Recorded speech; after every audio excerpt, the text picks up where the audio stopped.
Hello दोस्तों, मैं Munindar Singh Swami Vivekananda institute से। आज हम डिस्कस करते हैं सेट एंड रिलेशन। ये आपका जो चैप्टर है वो पहला ही चैप्टर है और आपकी फर्स्ट यूनिट के अंदर है। तो हम बात करते हैं सेट के अंदर। तो सेट आपका क्या होता है? सेट होता है आपका collection of well defined object. यानी जो भी हमारे पास ऑब्जेक्ट हैं उनको हम क्या करें? वेल डिफाइन करें।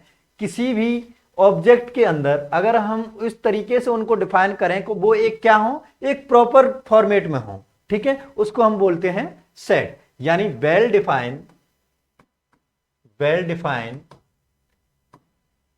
Collection of object is called set.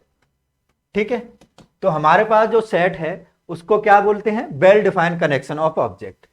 Set जो है इसको हमेशा हम कैपिटल लेटर से डिनोट करते हैं। यानी जो भी सेट होगा उसको हम कैपिटल लेटर, मतलब कैपिटल ए, कैपिटल बी या फिर कैपिटल सी, यानी जो भी हमारे पास अल्फाबेट हैं वो कैपिटल होनी चाहिए। वो हमारे पास किसको डिनोट करेंगे? सेट को।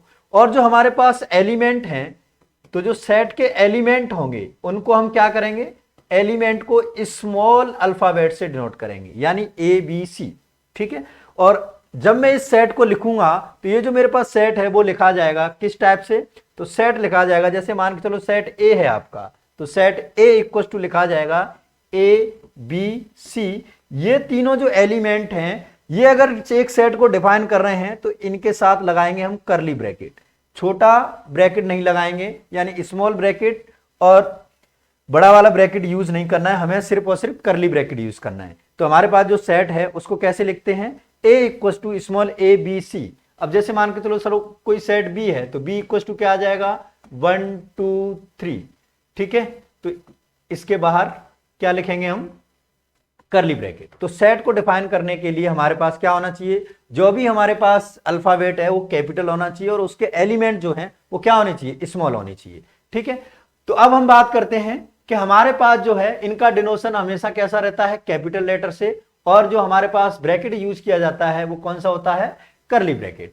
अब बात करते हैं हम कि कार्डिनल नंबर ऑफ सेट क्या होते हैं। यानी कार्डिनल नंबर ऑफ सेट जो है उसमें क्या होंगे? जो नंबर ऑफ एलिमेंट हैं उनकी जो संख्या है उसको हम डिनोट करते हैं। जैसे मेरे पास एन ए लिखा है, इसका मतलब है जो सेट ए है उसके अंदर कितने एलिमेंट हैं। तो देखो आपके पास यहां पर ए बी सी कितने एलिमेंट हैं? 3 हैं, तो इसको मैं लिख सकता हूं एन ए, यानी number of element in set A equal to 3। Number of set B equal to 2। इसका मतलब यह है कि आपके पास जो सेट बी है उसमें कितने एलिमेंट हैं? उसमें 2 एलिमेंट हैं। क्लियर है? अब हम बात करते हैं कि जो हमारे पास सेट है उसको रिप्रेजेंट करने के 2 मेथड होते हैं। कौन सा? पहला होता है आपका रोस्टर फॉर्म और दूसरा होता है आपका सेट बिल्डर फॉर्म। तो रोस्टर जो फॉर्म है उसको बोलते हैं हम सेट लिस्टिंग मेथड। इसको 2 नाम से जाना जाता है, रोस्टर मेथड और सेट लिस्टिंग मेथड। दूसरा है आपका बिल्डर मेथड, यानी सेट रूल मेथड। इसको हम सेट बिल्डर फॉर्म भी बोलते हैं, सेट बिल्डर फॉर्म। ठीक है, तो हमारे पास 2 हैं। कौन कौन सा? एक तो सेट बिल्डर फॉर्म और दूसरा है आपका रोस्टर फॉर्म। तो अब हम डिस्कशन करेंगे कि जो हमारे पास रोस्टर फॉर्म है उसमें जो है कैसे लिखते हैं और सेट बिल्डर फॉर्म है उसमें हम कैसे लिखते हैं। तो आपके पास पहला है क्या है? Roster method. तो इसके अंदर जो भी हमारे पास एलिमेंट हैं उनको हम क्या करेंगे? Separated by commas with in the bracket. यानी जो हमारे पास करली ब्रैकेट के अंदर लिखे हैं उसको हम लिखते हैं। जैसे मेरे पास एग्जाम्पल में दे रखा है ए इक्वल टू 1 2 3। ये जो फॉर्म है ये मेरे पास क्या है? ये आपकी फॉर्म है रोस्टर फॉर्म। अगर मुझे इसको ही सेट बिल्डर फॉर्म में लिखना है तो सेट बिल्डर फॉर्म में लिखने के लिए आपको क्या करना है? इसका जो है एक ही लाइन में आंसर देना है और इस टाइप से कंक्लूड करना है जिससे एक ही स्टेटमेंट बने। यानी जो सेट बिल्डर फॉर्म है वो होती है एक स्टेटमेंट की फॉर्म। कौन सी फॉर्म? स्टेटमेंट की फॉर्म। और जो रोस्टर फॉर्म होती है वो होती है आपकी एक्सप्लेनेशन की फॉर्म। यानी जो भी हमें दे रखे हैं उनको एक्सप्लेन करके लिखना वो कहलाता है आपका रोस्टर फॉर्म। और सेट बिल्डर फॉर्म का मतलब है जो भी हमारे पास एक्सप्लेनेशन के फॉर्म में एलिमेंट दे रखे हैं उन सबको क्या कर दो? आप एक ही स्टेटमेंट में कंक्लूड कर दो। तो देखो मैं इसको जब लिखूंगा सेट बिल्डर फॉर्म में तो मेरे पास फर्स्ट है सेट बिल्डर फॉर्म। पहला है आपका सेट बिल्डर फॉर्म। तो सेट बिल्डर फॉर्म के अंदर जो भी मेरे पास एलिमेंट हैं उनको मैं किस में रखूंगा, स्टेटमेंट के अंदर। तो देखो क्या होता है, जैसे मान के चलो मेरे पास कोई सेट दे रखा है, set A equal to curly bracket हमेशा स्टार्टिंग में आएगा, तो x such that x is a natural number, यानी x जो है वो क्या है, इस टाइप से है कि x किसको डिनोट करते हैं, नेचुरल नंबर को, और जो नेचुरल नंबर हैं वो क्या हैं, वो क्या है, लेस देन इक्वल टू 3 हैं। इसका मतलब ये है कि मेरे पास जो सेट ए के एलिमेंट हैं वो कैसे होंगे, वो होंगे मेरे पास नेचुरल नंबर, और क्या होंगे, 3 से छोटे होंगे और 3 के इक्वल होंगे। तो देखो ये मेरे पास जो है सेट बिल्डर फॉर्म है। और अगर मैं इसको क्या लिखूं, अगर मुझे इसको रोस्टर फॉर्म में लिखना है तो ध्यान से देखेंगे, जो मेरे पास रोस्टर फॉर्म है, तो मेरे पास रोस्टर फॉर्म के लिए जो स्टेटमेंट दे रखा है उसको एक्सप्लेन करके लिखना है। तो a इक्वल टू आ जाएगा आपका, नेचुरल नंबर कहां से स्टार्ट होते हैं, 1 से, तो 1 से स्टार्ट करना है हमें, 1 2 और कहां तक जाना है, 3 तक, क्योंकि इक्वल का साइन लगा है, और ये आपका करली ब्रैकेट आ जाएगा। तो मेरे पास जो रोस्टर फॉर्म है वो आ जाएगी a इक्वल टू कितनी, 1 2 3, और सेट बिल्डर फॉर्म आ जाएगी x is a natural number. कभी कभी इसको ऐसे भी लिखा जाता है कि अगर यहां पर ये वाला नहीं है तो ऐसे भी लिखा होगा, x such that x is a natural number, और ये वाला स्टेटमेंट वापस रिपीट हो जाएगा। ठीक है, तो सेट बिल्डर फॉर्म और रोस्टर फॉर्म में आपको कोई डाउट है, चलो अगर कोई भी डाउट है तो आप पूछ सकते हैं, हमें कमेंट में करेंगे पिन, तो मैं आपको वापस से एक्सप्लेन कर दूंगा। चलिए सेट बिल्डर फॉर्म को याद रखने का एक सबसे बेस्ट तरीका बताता हूं। हम बात करते हैं कि अगर मेरे पास कोई भी क्या है, बिल्डिंग बनानी है, तो आपको पता है बिल्डिंग बनाने के लिए मेरे पास जो भी मटेरियल लगेगा उन सबको मिला के ही एक बिल्डिंग बनेगी। कहने का मतलब यह है कि मेरे पास जो भी है, रेत लग रहा है, ईंटें लग रही हैं, सीमेंट लग रहा है, इन सबको अगर मिला के मैं क्या कर दूं, एक बिल्डिंग खड़ी कर दूंगा। तो इस टाइप से, यानी जो भी एलिमेंट हैं उन सबको मिला के एक स्टेटमेंट बनाना, उसको बोलते हैं हम सेट बिल्डर फॉर्म। क्लियर है। रोस्टर फॉर्म का मतलब क्या है, रोस्ट करना मतलब बिखराव करना। तो जो भी मेरे पास स्टेटमेंट दे रखा है उसको मैं पूरा की पूरा डिस्क्राइब कर दूंगा, तो उसको बोलते हैं हम रोस्टर फॉर्म। क्लियर है। चलिए अब हम बात करते हैं कि मेरे पास जो सेट हैं वो कितने टाइप के होते हैं। तो सबसे पहले हम बात करते हैं फाइनाइट सेट।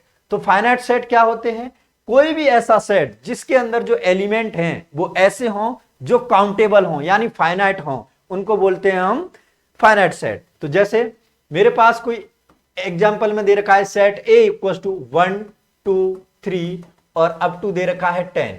तो अब हम बात करते हैं कि मेरे पास ये जो एलिमेंट है वो फाइनाइट है या नहीं है। बिल्कुल है, क्योंकि हमें पता है कि जो सेट ए है उसमें कितने एलिमेंट हैं, उसमें 10 एलिमेंट हैं, 1 से लेकर 10 तक चल रहे हैं। ठीक है। अब हम बात करते हैं मेरे पास कोई सेट बी है, तो सेट बी इक्वल टू आपको दे रखा है 2 4 6 अप टू 50। क्या ये आपके पास फाइनाइट है? बिल्कुल है, क्योंकि ये मेरे पास जो लास्ट में नंबर है वो हमें पता है 50 से ज्यादा नहीं जाएगा। ठीक है। तो ये जो मेरे पास दोनों सेट हैं वो कैसे हैं, फाइनाइट सेट हैं। तो इस टाइप से हम लिख सकते हैं, यानी ऐसा सेट जिसके अंदर जो एलिमेंट हैं वो क्या हो, फाइनाइट हो, उसको बोलते हैं हम फाइनाइट सेट। अब बात करते हैं हम क्या, इनफाइनाइट सेट। तो इनफाइनाइट सेट क्या होते हैं, यानी ऐसे सेट जिसके जो एलिमेंट हैं उनको हम काउंट नहीं कर सकते हैं, उनको बोलते हैं हम इनफाइनाइट सेट। जैसे मैंने लिखा 1 2 3 और ये अप टू चलता ही जा रहा है, हमें इसका एंडिंग पॉइंट नहीं पता है, तो क्या हम इसको फाइनाइट बोल सकते? नहीं, यानी हमें इसका लास्ट वाला जो एलिमेंट है वो नहीं पता, इसलिए ये कौन सा है, ये आपका इनफाइनाइट सेट है। क्लियर है। तो चलिए अब हम नेक्स्ट बात करते हैं कि नेक्स्ट है मेरे पास इक्वल सेट। कोई भी मेरे पास अगर इक्वल सेट है उसके लिए क्या कंडीशन होनी चाहिए वो हम डिस्कस करते हैं। यानी ऐसे सेट, यानी if set A and set B, अगर मेरे पास सेट ए और सेट बी क्या है, इक्वल है, तो उनके जो नंबर ऑफ एलिमेंट, यानी set A and set B are equal, then number of element in set A is equal to the number of element of set B, यानी set A में जितने नंबर हैं element के उतने ही set B में element होने चाहिए। यानी अगर मेरे पास N A equal to N B लिखा है तो हम बोल सकते हैं सेट ए और सेट बी जो हैं वो क्या हैं, इक्वल सेट हैं। यानी इक्वल सेट होने के लिए हमारे पास क्या होने चाहिए, जो भी एलिमेंट दे रखे हैं उसमें हमारे पास इक्वलिटी होनी चाहिए। यानी अगर सेट ए है इसमें 5 एलिमेंट हैं और सेट बी है इसमें भी 5 एलिमेंट हैं, तो ये दोनों हमारे इक्वल सेट होंगे। अगर मान के चलो अगर सेट ए है इसमें मेरे पास 1 2 3 दे रखा है और सेट बी जो है इसमें मेरे पास 1 और 3 दे रखा है, तो क्या ये इक्वल सेट होंगे, नहीं होंगे, क्योंकि इसमें 3 एलिमेंट हैं और इसमें 2 एलिमेंट हैं। यानी दोनों में एलिमेंट क्या हैं, डिफरेंट हैं, इसलिए इक्वल सेट नहीं होंगे। यानी सेट ए और बी इक्वल सेट कब होने चाहिए, जब every element of set A of member of B are equal. यानी अगर ए और बी के अंदर जो सेट हैं वो दोनों की दोनों सेट इक्वल ही होने चाहिए, तो ही वे इक्वल सेट होते हैं। अब मैं आपको इसके बेस्ड एक क्वेश्चन कराता हूं, तो ध्यान से देखें। अगर मान के चलो मेरे पास कोई क्वेश्चन दे रखा है a इक्वल टू है 1 3 5 और b इक्वल टू है आपका 2 4 6 और आपको पूछा है क्या ये सेट a और b इक्वल सेट हैं या नहीं, तो बिल्कुल नहीं है। क्यों कि इसमें भी 3 एलिमेंट हैं, इसमें भी 3 एलिमेंट हैं, लेकिन ध्यान से देखो इसमें जो एलिमेंट हैं वो 1 3 5 हैं और इसमें जो एलिमेंट है 2 4 6 हैं। यानी इक्वल सेट होने के लिए आपके पास नंबर ऑफ एलिमेंट के अलावा जो अंदर के एलिमेंट हैं वो भी इक्वल होने चाहिए। हाँ, ऑर्डर कुछ भी हो सकता है, 1 3 5 जो लिखा है इसको मैं 5 1 3 भी लिखूंगा तो भी कोई दिक्कत नहीं है, ऑर्डर चेंज हो सकता है, उसमें कोई प्रॉब्लम नहीं है, लेकिन जो अंदर के एलिमेंट हैं वो भी इक्वल होने चाहिए। देखो ध्यान से, every element of A is a member of B are equal. यानी सेट ए के जो एलिमेंट के मेंबर हैं वो सारे के सारे सेट बी में होने चाहिए, तो ही वो इक्वल सेट होते हैं। क्लियर है। अब हम बात करते हैं फोर्थ, यूनिवर्सल सेट। अच्छा, इक्वल सेट से पहले मैं आपको एक छोटा सा सेट और बताता हूं जिसको बोलते हैं हम सबसेट। तो सबसेट देखो क्या होता है, सबसेट का साइन होता है इस टाइप से। अगर ऐसे लिखा है मेरे पास ए सबसेट ऑफ बी, इसका मतलब यह है कि जो ए के एलिमेंट हैं वो सारे के सारे सेट बी के अंदर मिलेंगे। और अगर ऐसे लिखा है इसका मतलब यह है कि ए और बी दोनों की दोनों इक्वल सेट हैं और सबसेट भी हैं। यानी अगर कोई भी दो सेट इक्वल हैं हम उनको सबसेट भी बोल सकते हैं। यानी जो हमारा स्टेटमेंट है उसको मैं ऐसे बोल सकता हूं, अगर a इक्वल टू बी है तो मैं इसको ये भी लिख सकता हूं। दोनों ही बातें सही हैं, इसको हमेशा ध्यान में रखें। क्लियर है। चलिए अब बात करते हैं हम यूनिवर्सल सेट। यूनिवर्सल सेट क्या होता है, कोई भी ऐसा सेट जिसके अंदर सारे के सारे एलिमेंट मिल जाएं उसको हम यूनिवर्सल सेट बोलते हैं और इसको यू से डिनोट करते हैं। तो यूनिवर्सल सेट क्या हो गया, कोई भी ऐसे नंबर या कोई भी ऐसे सेट जो सारे के सारे उसके अंदर मिल जाएं। जैसे मैंने लिखा 1 3 5 7 और ये लास्ट में 21 तक जा रहा है, ठीक है। और मेरे पास बोला है कि मेरे पास कोई भी दो सेट हैं, ए इक्वल टू दे रखा है 1 3 5 और 7, बी इक्वल टू दे रखा है मेरे पास 1 5 7 11 13। तो जो ए और बी हैं वो दोनों की दोनों क्या हैं, यूनिवर्सल सेट के अंदर लाई कर रहे हैं। देखो बी के सारे एलिमेंट भी इसमें हैं, ए के सारे एलिमेंट भी इसमें हैं, यानी जो यू है वो ए और बी का यूनिवर्सल सेट है। क्लियर है। तो कोई भी ऐसा सेट जिसके अंदर क्या हो, सारे के सारे जो एलिमेंट है वो इसके अंदर होने चाहिए। यानी ए इक्वल टू देखो 1 2 3 दे रखा है, बी इक्वल टू 2 4 5 6 दे रखा है, सी इक्वल टू 1 3 5 7 दे रखा है। तो जो यू है वो होगा ए बी सी, तीनों को इंक्लूड करके जो सेट होगा वो हमारे पास यूनिवर्सल होगा। तो देखो 1 3 5 4 6 7, यानी इसके अंदर जो है वो सारे के सारे एलिमेंट होंगे किसके, ए बी सी के। यानी यूनिवर्सल जो सेट है उसको मैं ऐसे भी लिख सकता हूं ए बी सी और एन। देखो एन क्या है, एन वो नंबर है जो जरूरी नहीं है कि ए बी सी के ही सारे सेट हों वो ही इसके बराबर हों, कोई एक्स्ट्रा एलिमेंट भी हो सकता है। जैसे अगर मैं इसमें 8 लिख दूं तो भी ये यूनिवर्सल है, लेकिन 8 जो है वो इनमें किसी में नहीं है, ठीक है, तो इसका मतलब ये नहीं कि यूनिवर्सल सेट नहीं है, ये बिल्कुल है, क्योंकि कोई भी बचा हुआ सेट भले ही है लेकिन जो ए बी सी के एलिमेंट है वो सारे के सारे यूनिवर्सल में होने चाहिए। ठीक है, अब बात करते हैं हम 5th नंबर का आपका डिसजॉइंट सेट। तो डिसजॉइंट सेट जो है, इसके लिए सबसे पहले हम बात करते हैं कि कोई भी ऐसा सेट जो हमारे पास क्या हो, यूनियन और इंटरसेक्शन। तो दो वर्ड आते हैं, एक है आपका यूनियन और एक है आपका इंटरसेक्शन। तो इसके पहले में हम इन दोनों के बारे में डिस्कस कर लेते हैं। तो देखो यूनियन जो है, यूनियन क्या होता है, यूनियन के लिए अगर मेरे पास कोई भी दो सेट हैं, अगर मैं उन दोनों को क्या कर दूं, ऐड कर दूं, तो उसको मैं बोलता हूं यूनियन। इसको डिनोट कैसे करते हैं, ए यूनियन बी, यानी दो सेट जो हैं उनको अगर मैं आपस में ऐड कर दूं तो वो उसका क्या बन जाएंगे, यूनियन बन जाएंगे। एग्जाम्पल के फॉर्म में देख लो, अगर मान के चलो मेरे पास ए इक्वल टू 1 2 3 है, बी इक्वल टू है मेरे पास 2 4 6, और अगर मुझे इनका ए यूनियन बी निकालना है तो ये हो जाएगा, यानी ये जो है एलिमेंट, ये जो हैं वो सारे के सारे क्या हो जाएंगे, ऐड हो जाएंगे। तो 1 2 3 4 और 6। ध्यान से देखें, कोई भी जो एलिमेंट दोनों में है वो रिपीट हो रहा है तो वो उसमें रिपीट नहीं होगा।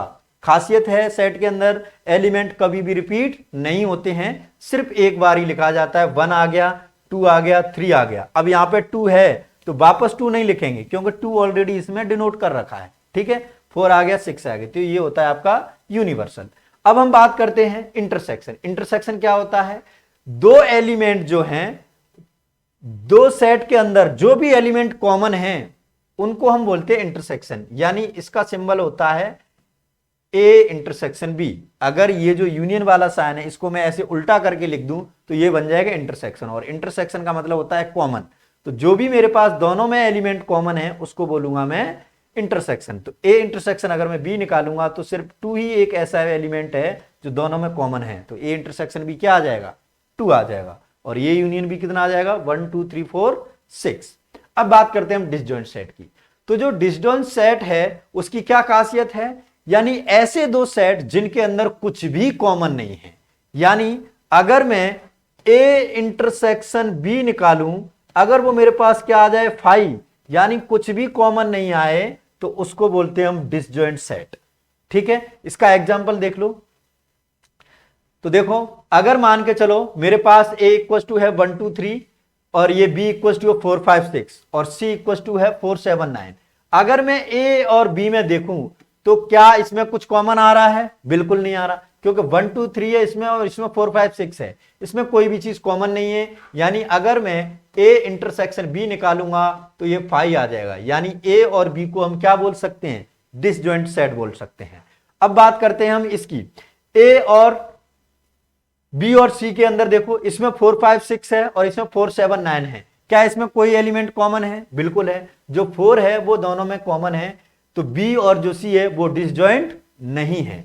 अब बात करते हैं ए और सी के अंदर। तो देखो इसमें क्या है, ए में 1 2 3, इसमें क्या है 4 7 9, तो दोनों में कुछ भी कॉमन नहीं है। तो ए इंटरसेक्शन सी भी कितना है, ये भी आपका 5 आएगा। तो मेरे पास ए इंटरसेक्शन बी और ए इंटरसेक्शन सी दोनों का 5 आ रहा है, इसलिए ए बी और ए सी दोनों की दोनों क्या है, डिसजॉइंट सेट है। तो देखो इसमें क्या है कि दो जो सेट हैं अगर उसमें कोई भी चीज कॉमन नहीं आ रही है, इसका मतलब वो क्या है, डिसजॉइंट सेट है। अब हम बात करते हैं नेक्स्ट कॉम्प्लीमेंट्री सेट। तो कॉम्प्लीमेंट्री जो सेट है वो होता क्या है, उसके बारे में हम डिस्कशन करेंगे। सबसे पहले हम बात करते हैं कि कॉम्प्लीमेंट्री सेट को डिनोट करते हैं हम, ए का डैश लिख सकते हो, ए का बार लिख सकते हो और ए के ऊपर सी लगा सकते हो। तो इसको डिनोट हम 3 तरीके से कर सकते हैं, यानी complement of A equal to A का डैश, ए के ऊपर बार लगाओ या ए का सी लिखा हो। ज्यादातर हम इससे ही डिनोट करते हैं, यानी ए के ऊपर बार लगा हो या फिर ए के ऊपर सी, और इसमें भी सबसे ज्यादा यूज किया जाता है ए के ऊपर बार वाला। ठीक है, तो देखो अब हम बात करते हैं कि कॉम्प्लीमेंट ऑफ सेट ए क्या होता है। तो सबसे पहले हम डिस्कस करेंगे मेरे पास जो यूनिवर्सल है उसमें से अगर मेरे पास जो सेट ए है उसको मैं माइनस कर दूंगा तो ये बन जाएगा मेरे पास कॉम्प्लीमेंट्री सेट। यानी यूनिवर्सल सेट के अंदर में से जो भी ए के सारे एलिमेंट हैं उनको हटा दिया जाए तो मेरे पास जो बचे हुए एलिमेंट होंगे वो होंगे कॉम्प्लीमेंट। ठीक है, तो बात करते हैं हम, मान के चलो मैंने ए इक्वल टू है मेरे पास 1 2 3 और यूनिवर्सल जो है आपका ये दे रखा है 1 से लेकर 10 तक। तो 1 2 3 4 5 6 और ए अप टू 10।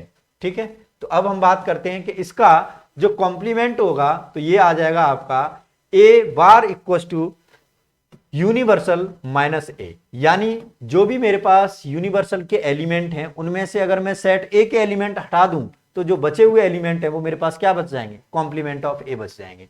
तो देखो क्या आ जाएगा, अगर मेरे पास 1 to 10 दे रखे हैं, इसमें से 1 to 3 तीन एलिमेंट हटा दूं तो मेरे पास क्या बचेगा, 4 5 6 7 8 9 और 10। ये जो एलिमेंट हैं इसको बोलते हैं हम कॉम्प्लीमेंट ऑफ ए। क्लियर है, तो कॉम्प्लीमेंट ऑफ ए जो है इसके लिए क्या है, जो भी यूनिवर्सल सेट है उसमें से जो भी पूछा है जिसका उसके सारे एलिमेंटों को अगर हम माइनस कर दें तो बचे हुए जो एलिमेंट है वो क्या बन जाएंगे, कॉम्प्लीमेंट ऑफ ए बन जाएंगे। क्लियर है, अब हम बात करते हैं कि जो मेरे पास कॉम्प्लीमेंट ऑफ सेट ए है इसके लिए क्या होना चाहिए। तो सबसे पहले इसका एक नोट देखें, all disjoint set are not complementary set but all complement sets are disjoint. इसका मतलब क्या है कि अगर मेरे पास कोई भी डिसजॉइंट सेट है वो क्या है, कॉम्प्लीमेंट्री सेट नहीं होगा। कहने का मतलब क्या है, अगर मेरे पास डिसजॉइंट सेट है इसका मतलब क्या है, दोनों का जो इंटरसेक्शन है वो कितना होना चाहिए, 5 होना चाहिए। यानी all disjoint sets are not complementary sets but all complementary set are disjoint. यानी जो भी मेरे पास कॉम्प्लीमेंट्री सेट है वो क्या होगा, वो डिसजॉइंट होगा। रीजन, क्योंकि उसके अंदर क्या आएगा, 5 आएगा। देखो कैसे, अगर मेरे पास a इक्वल टू कितना है 1 2 3 और a का बार कितना आया है, a का बार है मेरे पास 4 5 6 7 8 और 9 10। अब चेक करके देखो क्या a और a बार इन दोनों में कॉमन आ रहा है कुछ, बिल्कुल नहीं आ रहा, क्योंकि यहां 1 2 3 है, यहां 4 5 6 7 8 9 10 है, तो इन दोनों में कुछ कॉमन नहीं आ रहा। यानी इन दोनों का कॉमन कितना है, 5। तो हमारे पास डिसजॉइंट सेट की डेफिनेशन ही क्या होती है कि ऐसे सेट जिनके अंदर कुछ भी कॉमन नहीं आए, यानी दोनों का अगर हम इंटरसेक्शन निकालें तो 5 आना चाहिए। तो यही कह रहा है कि जितने भी कॉम्प्लीमेंट्री सेट है वो सारे के सारे डिसजॉइंट सेट होते हैं। ठीक है, अब हम बात करते हैं सबसेट। तो सबसेट मैंने आपको बता दिया है कि ऐसे एलिमेंट जो दूसरे के अंदर सारे के सारे बिलोंग करें उनको हम बोलते हैं सबसेट। यानी अगर A बिलोंग्स टू B लिखा है इसका मतलब ये है A के जितने भी सारे एलिमेंट हैं वो B के अंदर मिलेंगे ही मिलेंगे। एग्जाम्पल की फॉर्म में देखें, जैसे मान के चलो A इक्वल टू है मेरे पास 1 2 4, B इक्वल टू दे रखा है आपका 1 2 3 4 5, तो मैं A सबसेट B जो है लिख सकता हूं। क्यों, क्योंकि मेरे पास A के एलिमेंट थे 1 2 4 और B के एलिमेंट है 1 2 3 4 5। A के सारे एलिमेंट सेट B के अंदर हैं, इसलिए ये क्या है, A है वो B का क्या है, सबसेट है। क्लियर है, यानी जब भी ऐसा हो इसको देखो। अब मैं इसको एक ध्यान दें, रिलेशन एंड फंक्शन वाले में समझाना चाहूंगा आपको। A सबसेट B लिखा है, इसका मतलब ये है कि A के जो भी ऑब्जेक्ट थे वो सारे की सारे B में मिल रहे हैं। यानी जो B है आपका वो आपका क्या है, ये आपका कोडोमेन है। क्या है, कोडोमेन है। तो जो मेरे पास कोडोमेन होता है वो ही मेरे पास सबसेट के अंदर आता है। ठीक है, तो हम बात करते हैं कि अगर मेरे पास सेट A और सेट B दोनों इक्वल हो जाएं, ये मैं ऊपर बता चुका हूं, उसको मैं ऐसे लिख सकता हूं, यानी A जो है वो सबसेट भी है और इक्वल भी है। तो हम इसकी बात करते हैं कि अगर मेरे पास रेंज और कोडोमेन दोनों इक्वल हो जाएं तो इसको हम बोल सकते हैं कि ये वाला जो है वो फंक्शन है वो क्या होता है, ऑन टू होता है। क्लियर है, आगे हम डिस्कस करेंगे जब हम फंक्शन पढ़ेंगे। अभी हम बात करते हैं सबसेट की। ठीक है, तो सबसेट क्या होता है, कोई भी ऐसा सेट जिसके सारे के सारे एलिमेंट अगर दूसरे में मिल रहे हैं तो वो सारे के सारे क्या होंगे, ए सबसेट ऑफ बी होंगे। और अगर मुझे टोटल ऑफ सबसेट निकालने हैं तो टोटल नंबर ऑफ सबसेट, इसका फॉर्मूला होता है आपका 2 की पावर n। यहां पर जो n है वो है आपके number of element in set, तो number of element in set. ठीक है, अगर मेरे पास कोई भी सेट A दे रखा है, अगर मेरे पास उसमें 3 एलिमेंट हैं तो उसके सबसेट जो हैं वो कितने होंगे, 2 की पावर 3, यानी टोटल 8 होंगे। ठीक है, अब हम बात करते हैं कि ये जो 8 हैं वो होंगे कैसे। तो चलिए अब हम देखते हैं कि कोई भी सेट है उसके नंबर ऑफ सबसेट कैसे निकालते हैं। तो ध्यान से देखें, अगर मेरे पास a इक्वल टू दे रखा है 1 2, छोटा सा ही ले लो, तो ध्यान से देखो n की वैल्यू यहां पर कितनी है 2, तो मेरे पास नंबर ऑफ सबसेट आ जाएंगे 2 की पावर n, यानी 2 की पावर 2। तो 2 की पावर 2 का मतलब कितने आएंगे 4 आएंगे। तो नंबर ऑफ सबसेट कितने होने चाहिए 4 होने चाहिए। तो वो क्या होंगे उसको देखें। सबसे पहले 5 एक ऐसा नंबर है जो सभी सबसेटों के अंदर आएगा। तो पहले तो लिखा आपने 5, फिर 1, उसके बाद 2, फिर लास्ट में पूरा जो दे रखा है उसको ले लो। तो ये जो है ये मेरे पास नंबर ऑफ सबसेट है, ठीक है। तो ये जो है 5 1 2 और 1 2, सबसे पहले 5 लिखो, उसके बाद पहला एलिमेंट, दूसरा, फिर दोनों का कॉम्बिनेशन मिला के।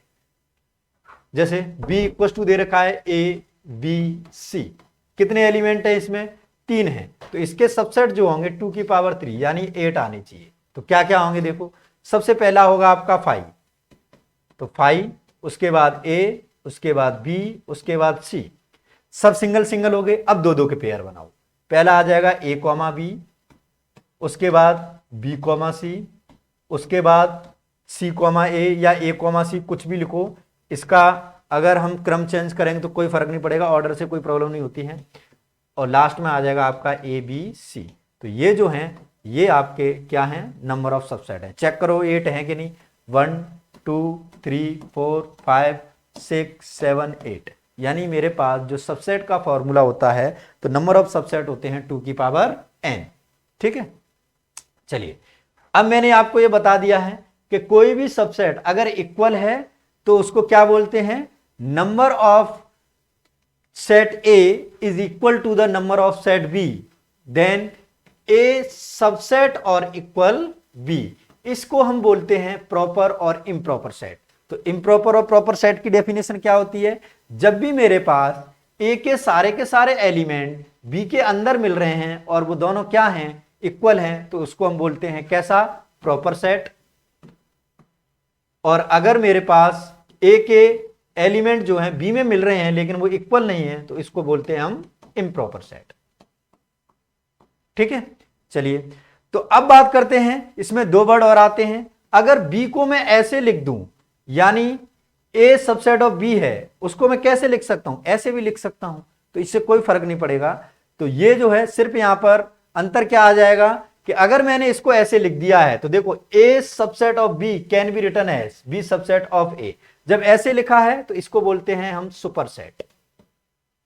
तो जो सुपर सेट है वही क्या होता है, वही होता है नंबर ऑफ सबसेट। तो अगर कभी एग्जाम में पूछ ले आपको कि बताओ अगर A है उसके अंदर 3 एलिमेंट हैं तो इसके सुपर सेट कितने होंगे, तो कुछ नहीं है। सुपर सेट के लिए आपको कुछ नहीं है, सबसेट वाला फॉर्मूला ही लगाना है, 2 की पावर n यानी 2 की पावर 3 यानी 8 जो है वो उसके सुपर सेट होंगे। क्लियर है।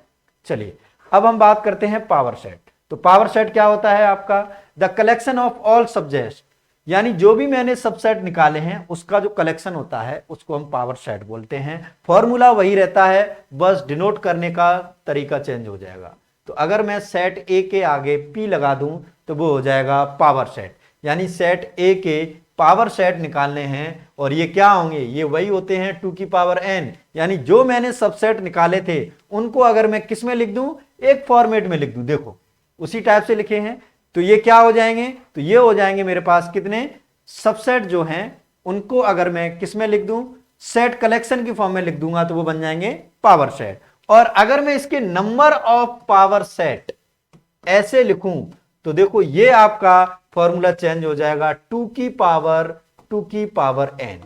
ये फॉर्मूला आपको याद रखना है, वेरी इंपॉर्टेंट। इस पे क्वेश्चन कई बार पूछा है कि अगर मेरे पास क्या है 2 बार पावर सेट लगा है, ठीक है, एक बार नहीं 2 बार लगा हुआ है, तो जो फॉर्मूला है वो 2 की पावर जो n है वो जो वैल्यू सॉल्व होके आएगी उसको वापस क्या लगाना है, 2 के ऊपर ही लगाना है।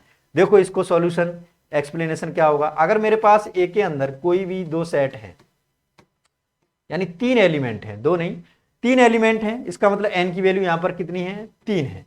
तो अगर मैं इसके पावर सेट निकालूं या नंबर ऑफ सबसेट निकालूं कितने आएंगे, 2 की पावर n आएंगे। तो ये कितने आ जाएंगे 2 की पावर 3 यानी 8। इसको आप कुछ नहीं तो बाई मान सकते हो। तो अगर मैं इसके वापस पावर सेट के भी पावर सेट निकालूं तो p की पावर इस पूरे को क्या ले लो, बाई ले लो।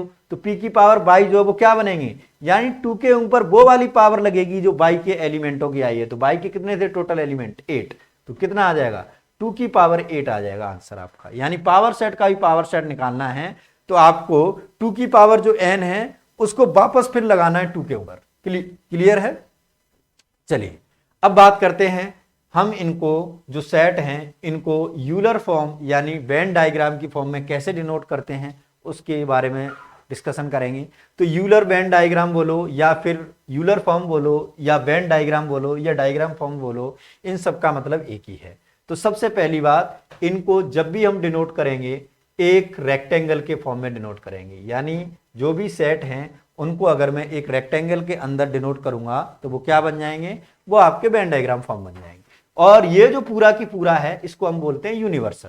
क्लियर है। यानी यूनिवर्सल जो सेट है वो पूरा की पूरा क्या होता है, एक रेक्टेंगुलर शेप होता है।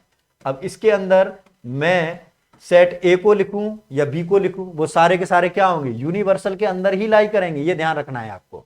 चलिए अब हम देखते हैं कि कोई भी जो सेट है उसको कैसे लिखते हैं। अगर मेरे पास कोई सेट ए है, इसको डिनोट करना है किसमें, यूलर फॉर्म में या फिर वेन डायग्राम फॉर्म में। तो यूलर वेन डायग्राम फॉर्म देखो, तो इसके लिए आप रेक्टेंगुलर शेप बनाओ, उसके अंदर एक सर्कुलर फॉर्म में है और ये आपका सेट ए है। और जो सेट ए है वो किसके अंदर है, यूनिवर्सल के है। यानी जो सेट ए के अलावा जो बचा हुआ पार्ट है वो भी यूनिवर्सल के अंदर है और सेट ए भी यूनिवर्सल के अंदर है। ऐसा इसलिए लिखा जाता है कि जब हमें सेट ए का कॉम्प्लीमेंट निकालना हो तो क्या होता है, यानी यूनिवर्सल में से जो सेट ए है उसको हटा दें तो बचा हुआ जो पार्ट है वो मेरे पास क्या बन जाता है, कॉम्प्लीमेंट बन जाता है। तो देखो इसको ऐसे लिखो या फिर ऐसे डिनोट करो। अगर मेरे पास ये जो सर्कुलर फॉर्म में मैंने सेट ए लिखा है इस पूरे को डार्क कर दो, तो ये जो है मेरे पास ये सेट ए है। क्लियर है। अब बात करते हैं कि अगर मेरे पास इसका कॉम्प्लीमेंट निकालना है तो ये तो मेरे पास सेट ए है, यानी सेट ए के अलावा सब कुछ जो पार्ट है, तो सेट ए को छोड़ दो, बाकी जो पार्ट बचा हुआ है वो मेरे पास क्या है, ये मेरे पास कॉम्प्लीमेंट ऑफ ए है। क्लियर है। चलिए अब हम डिस्कशन करते हैं कि जो भी मेरे पास यूनिवर्सल सेट है इसके अंदर कॉम्प्लीमेंट सेट ये आ गया आपका, और इसके जो इंटरसेक्शन और यूनियन वाले हैं उनके कॉम्बिनेशन क्या होंगे। तो देखो सबसे पहले मैं दो सेट लेता हूं, मैंने पहले लिया सेट ए और लिया सेट बी। सेट ए और सेट बी जो है वो दोनों के दोनों क्या होंगे, यूनिवर्सल के अंदर आएंगे ही आएंगे। अगर इनमें कोई भी कॉम्बिनेशन नहीं है तो दोनों को अलग अलग लिख दो। ठीक है। तो ये क्या बन जाएगा, ये सेट ए है और ये सेट बी है। क्लियर है। अब हम बात करते हैं कि अगर मेरे पास इन दोनों सेटों में ऑपरेशन लगाया जाए, पहला कौन सा, यूनियन वाला। तो यूनियन क्या होता है कि जब मेरे पास सेट ए और सेट बी दोनों को ऐड कर दूं तो वो क्या बन जाएंगे, यूनियन बन जाएंगे।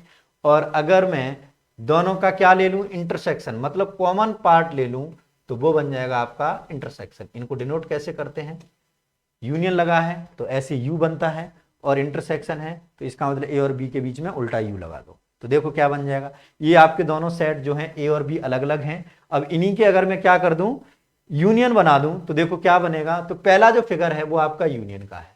अगर मेरे पास सेट ए और सेट बी दोनों को ऐड कर दिया मैंने तो ये आपका बन गया ए यूनियन बी, यानी ये यूनिवर्सल है, ये ए है और ये बी है, और इन दोनों को मैंने ऐड किया है इसलिए ये बन गया आपका ए यूनियन बी। ये आपका पहला डायग्राम है। दूसरा डायग्राम देखो, अगर मुझे दोनों का इंटरसेक्शन लेना है तो ध्यान से देखो, अगर मेरे पास ये ए है और ये बी है तो दोनों में कॉमन पार्ट कौन सा है, तो दोनों के अंदर ये वाला जो है वो कॉमन पार्ट है। तो इस कॉमन पार्ट को ही बोलते हैं ए इंटरसेक्शन बी, और ये पूरा की पूरा यूनिवर्सल। क्लियर है। यानी ए और बी का जो कॉमन पार्ट है उसको बोलते हैं हम ए इंटरसेक्शन बी। देखो ध्यान से, ए और बी जो दे रखे हैं इन दोनों में ये वाला पार्ट कॉमन था, इसलिए इसको हम क्या बोलते हैं, इसको बोलते हैं हम इसका इंटरसेक्शन। क्लियर है। चलिए अब हम बात करते हैं कि मेरे पास अगला है ए माइनस बी। ए माइनस बी का मतलब क्या है, थर्ड टाइप दे दो इसको। पहला हो गया आपका ए यूनियन, दूसरा हो गया ए इंटरसेक्शन, तीसरा है ए माइनस बी। तो ए माइनस जो बी है उसका मतलब ये है ए के अंदर से वो वाला पार्ट हटाना है जो बी का है। तो देखो मेरे पास जो दे रखा है उसमें ए का पार्ट और बी का पार्ट दोनों ऐसे कॉमन है। इसमें ए जो है उसमें से वो वाला पार्ट नहीं होना चाहिए जो बी का है, यानी बी पार्ट कहां तक आ रहा है, ये यहां तक आ रहा है। देखो ध्यान से, मैं इसका कलर चेंज कर देता हूं एक बार तो आपको नजर आ जाएगा। तो ये वाला जो पार्ट है यहां से ये वाला जो है वो पूरा की पूरा बी है। तो ये जो बचा हुआ पार्ट है ये रह जाएगा। तो आपका ए माइनस बी जो है वो क्या बनेगा, ए माइनस बी ये वाला पार्ट है, यानी ए का वो वाला पार्ट जिसमें क्या नहीं होना चाहिए, बी नहीं होना चाहिए। ठीक है, ऐसे ही अगला है आपका कौन सा, बी माइनस ए। तो देखो ये जो ए है इसमें से बी का पार्ट हमने हटा दिया तो ये बन गया ए माइनस बी। फोर्थ देखो बी माइनस ए, यानी बी में से वो वाला पार्ट हटा दो जो ए का है। तो क्या हो जाएगा, देखो ये बन जाएगा आपका, ये आपका ए है, ये आपका बी है और ये पूरे सेट को बोलते हैं हम यूनिवर्सल। तो ए का पार्ट कहां कहां तक है, यहां तक है, और बी का पार्ट कहां है, ये वाला है। यानी बी में से वो वाला पार्ट हटाना है ए का है, तो ए का यहां तक आ रहा है तो ये वाला पार्ट नहीं होना चाहिए। तो बचा कौन सा, सिर्फ ये वाला। तो ये वाला जो हिस्सा है उसको हम बोलेंगे बी माइनस ए। तो देखो इसमें तो बी माइनस ए जो है वो क्या हो जाएगा आपका, बी के में से ए का पूरा की पूरा पार्ट माइनस कर सकते हैं। अब मैं आपको इसका एक एग्जांपल बताता हूं। मान के चलो सेट ए इक्वल टू दे रखा है 1 2 3 4, सेट बी दे रखा है आपको 1 2 4 6 8 और ये 10। अगर ये आपको सारे ऑपरेशन निकालने हो तो सबसे पहले देखो आप, अगर मैं इसको ए यूनियन बी लिखूं तो ए यूनियन बी का मतलब ए और बी के जो भी एलिमेंट हैं उन सबको ऐड कर दो। तो क्या आ जाएगा, देखो 1 2 3 4, ए के सारे एलिमेंट आ गए। अब देखो ए के जो हैं वो बी वाले रिपीट नहीं होंगे, 1 2 4 बिल्कुल रिपीट नहीं होंगे, जो बचे हुए हैं वो आ जाएंगे 6 8 और 10। ये तो हो गया आपका कितना, A union B. Second part, अगर मुझे यही इंटरसेक्शन निकालना हो तो क्या होगा, ए और बी में वो वाला पार्ट देखो जो क्या है, कॉमन है। तो ए और बी में क्या कॉमन है, 1 है 2 है 4 है। तो 1 2 4 इसमें भी है इसमें भी है, तो ए इंटरसेक्शन आ जाएगा 1 2 4। अब बात करते हैं हम थर्ड है आपका ए माइनस बी, यानी ए में से वो वाला पार्ट माइनस करो जो बी का है। तो 1 2 4 बिल्कुल है, 1 2 4 इसमें भी है। तो बचा हुआ जो पार्ट है ए का वो कितना रह जाएगा, तो सिर्फ एक 3 ही है एलिमेंट जो बच जाएगा। तो ए माइनस बी आ जाएगा आपका कितना, 3।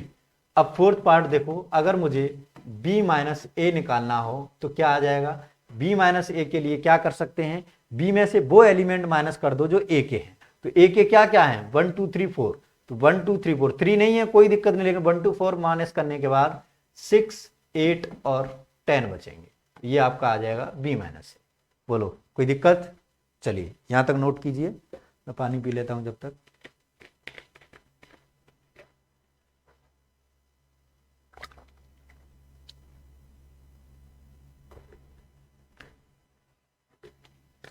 अब बात करते हैं हम symmetric difference of two set, यानी जो मेरे पास सेट हैं उन दोनों में सिमेट्रिक डिफरेंस अगर निकालना हो तो क्या होगा कि जो हमने ए और बी निकाला है माइनस करके उन दोनों का एडिशन।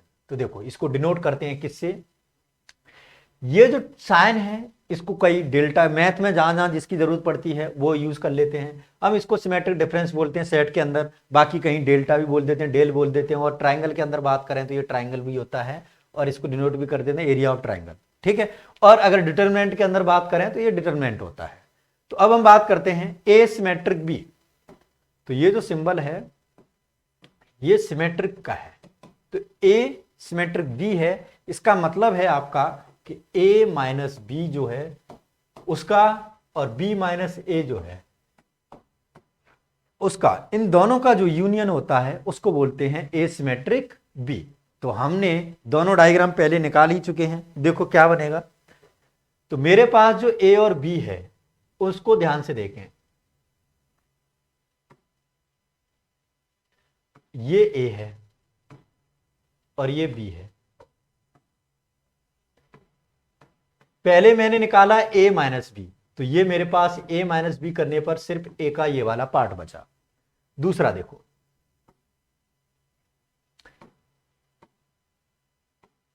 ये है मेरे पास b माइनस ए, तो ये बचा सिर्फ कौन सा, b माइनस ए। अब हमें इन दोनों को क्या करना है, कंबाइंड करना है, मतलब यूनियन करना है। तो ध्यान से देखो, तो आपका जो डायग्राम है वो कैसा बनेगा। तो दोनों डायग्राम हैं उनमें जो है पार्ट वो कैसा बच रहा है, वो सिमेट्री का बच रहा है। तो दोनों में देखो कौन सा पार्ट था, जो ए इंटरसेक्शन बी वाला पार्ट है वो दोनों में नहीं आया, यहां से था वो ए माइनस बी का है, और ये वाला किसका है, ये बी माइनस ए का है। तो ध्यान से देखो, ये क्या है, ये ए माइनस बी है, और ये वाला पार्ट बी माइनस ए है, और ये वाला पार्ट क्या होता है, जो खाली बचा हुआ है वो है आपका ए इंटरसेक्शन बी। ठीक है, तो ए इंटरसेक्शन जो बी है वो बचा हुआ क्या हो गया, सिमेट्रिक हो गया। ठीक है, तो सिमेट्री जो है वो देखो इस डायग्राम में क्या दे रखा है, यानी इसको हम लिख सकते हैं ए सिमेट्री बी जो है वो मेरे पास क्या आ जाएगा, ए और बी जो दोनों हैं उसमें से क्या माइनस कर दो, इंटरसेक्शन वाला पार्ट माइनस कर दो, तो बचा हुआ जो पार्ट है वो क्या बच जाएगा, ए सिमेट्री बी बच जाएगा। यानी ए सिमेट्री बी जो है ए माइनस बी और क्या होता है, बी माइनस ए, दोनों का यूनियन होता है। क्लियर है। चलिए अब हम बात करते हैं कि जो मेरे पास इनके फॉर्मूले हैं वो किस टाइप से होते हैं। तो देखो सबसे पहले हम बात करते हैं कि इसमें अब तक हमने दो का ही पढ़ा है, तो अब हम देखते हैं तीन वाला, कि अगर मेरे पास ये तीन सेट हों, यानी सेट ए बी सी, तो क्या होगा। तो इससे पहले मैं आपको एक एग्जाम्पल के फॉर्म में समझा देता हूं।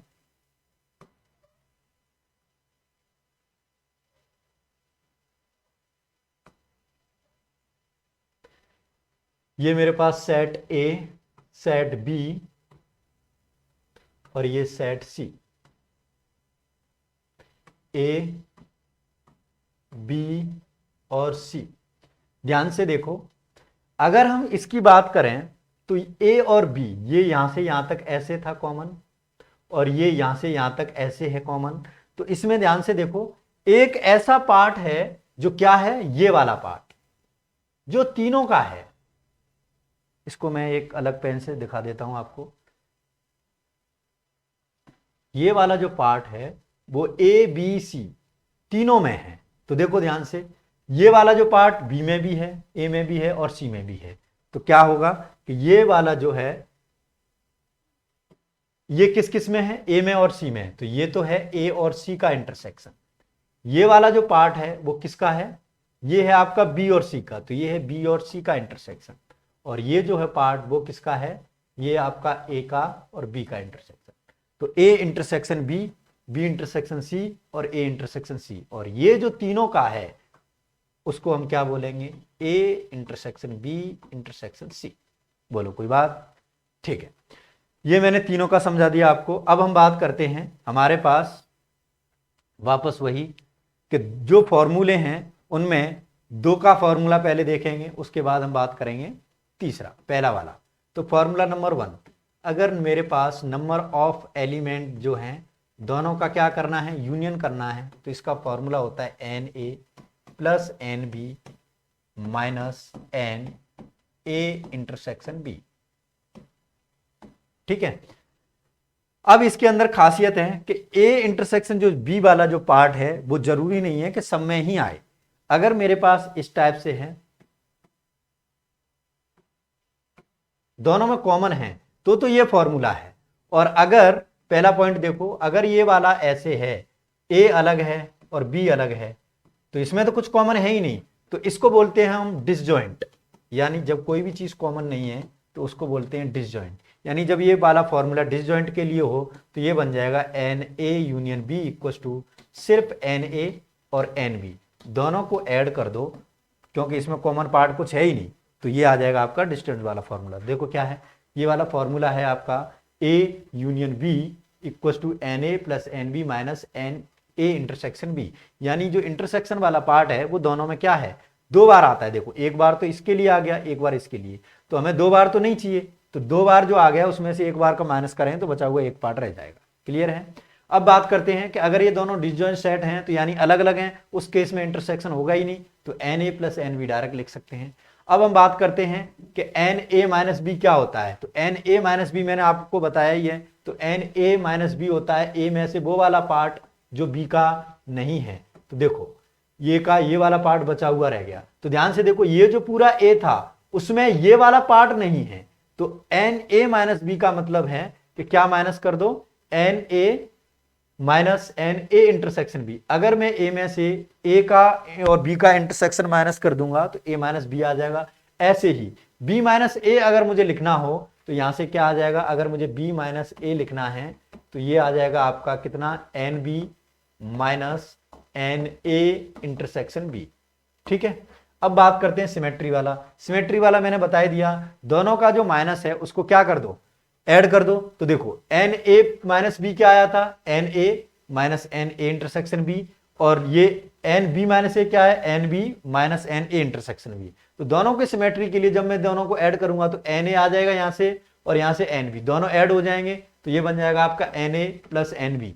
यहां भी एन ए इंटरसेक्शन भी है, यहां भी एन ए इंटरसेक्शन भी है, तो कितनी बार ऐड हो गया, 2 बार। तो ये फॉर्मूला आपका बहुत इंपॉर्टेंट है। यानी अगर मुझे दे रखा है N A symmetry B equal to, तो क्या हो जाएगा, N A plus N B minus 2 n A intersection B. अब बात करते हैं हम तीसरा, तो 3 वाला जो फॉर्मूला है उसको ध्यान से देखेंगे। तो तीसरे फॉर्मूले के लिए मैंने आपको जो डायग्राम बनाया है उसमें आते हैं। तो देखो जब मुझे इनको ऐड करना है तो ऐड के लिए क्या करेंगे, ये वाला जो पार्ट है इसमें ए इंटरसेक्शन सी भी है, ए इंटरसेक्शन बी भी है। यहां से भी देखो इसमें बी भी है और ए और बी भी है। तो देखो ए के साथ बी और सी भी आ रहा है, बी के साथ ए और सी भी आ रहा है, और सी के साथ ए और बी आ रहा है, यानी ये दो दो बार रिपीट हो रहे हैं, लेकिन हमें चाहिए एक ही बार।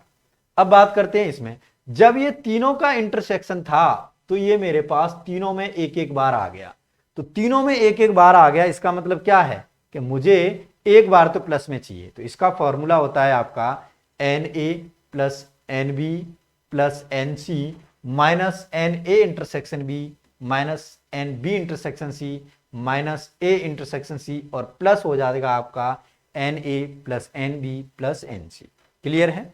चलिए अब हम बात करते हैं कि ये मेरे पास जो है ए का कॉम्प्लीमेंट और यूनियन बी का कॉम्प्लीमेंट, इसको बोलते हैं हम क्या, डी मॉर्गन्स लॉ। इसके लिए आपको देखना पड़ेगा वही फॉर्मूला सेम। देखो कि अगर मेरे पास ऐसे लिखा है ए का कॉम्प्लीमेंट, तो यूनियन वो यूनिवर्सल में से अगर मैं ए माइनस कर दूंगा तो कॉम्प्लीमेंट्री आ जाएगा। अब ऐसे कोई भी जो सेट है उसका मेरे पास क्या है, कॉम्प्लीमेंट दे रखा है, तो उसके लिए क्या करें, सबसे पहले इसकी प्रॉपर्टी है। तो पहली प्रॉपर्टी होती है अगर ए और बी दोनों का कॉम्प्लीमेंट है तो ये चेंज हो जाता है आपका, दोनों पे अलग अलग लग जाएगा, और जो यूनियन वाला साइन है वो आपका क्या बन जाएगा, इंटरसेक्शन बन जाएगा। दूसरी प्रॉपर्टी है आपकी, अगर यही ऐसे है ए इंटरसेक्शन बी है, इसके ऊपर अगर कॉम्प्लीमेंट लगा है तो ये बन जाएगा आपका ए का कॉम्प्लीमेंट यूनियन बी का कॉम्प्लीमेंट। क्लियर है। तो इसके अकॉर्डिंग देखो ए यूनियन बी जो है इस दोनों के ऊपर कॉम्प्लीमेंट लगा है, ए के ऊपर बी के ऊपर, तो इसको मैं क्या लिख सकता हूं, साइन बदल जाएगा, कॉम्प्लीमेंट बाहर लग जाएगा और यूनियन वाला इंटरसेक्शन बदल जाएगा। यानी कहने का मतलब ये है, इसको मैं क्या लिख सकता हूं, जो यूनिवर्सल है उसमें से इंटरसेक्शन माइनस कर दूंगा तो कॉम्प्लीमेंट बन जाएगा। ठीक है। अगला हम देखते हैं कि अगर यही इंटरसेक्शन वाला है तो वो यूनियन में बदल जाएगा, और इसके लिए यूनिवर्सल में से यूनियन वाला माइनस कर दो। बोलो कोई प्रॉब्लम यहां तक। चलिए अब हम डिस्कस करते हैं Cartesian product of two set. इसके लिए हम नेक्स्ट क्लास में डिस्कस करेंगे। Thank you so much.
चलने देते हैं, फिर बाद में वो कर देंगे, कट तो कर ही लेंगे वो, या रोक दें, रोक दें वापस हैं, एक में ऐसे कट कर लेंगे वो अपने आप। अगर नींद आ जाए ना दोबारा, 3 बजे कम से कम जगा देगा। मतलब क्या है, रात का भी कम सो रहा हूँ और सुबह भी जल्दी उठ रहा हूँ। मैं थोड़ा सा रिलैक्स कर लेता गला सूख जाता है यार।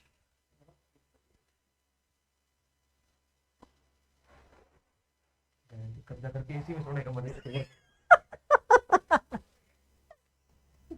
मांगते रहो हैं जो धूप में घूमो तो। किसी तरह को तुमको फोन करते रहो रात को, कहना मेरा मुझे, मैं तो सोऊंगा। ऐसा नहीं है यार, टेंशन तो बहुत है। टेंशन से एंजाइटी होती है, सब गिर गया तो सुबह। सर एक चीज बताऊं ना, ये वाला जो सबक है ना आपको जिंदगी भर के लिए बहुत कुछ सिखा जाएगा। आदमी की परख, मुसीबतों से निकलने का टाइम। फिर आपको ये छोटी मोटी प्रॉब्लम है ना, अरे यार इसको माइक को बंद कर लेना।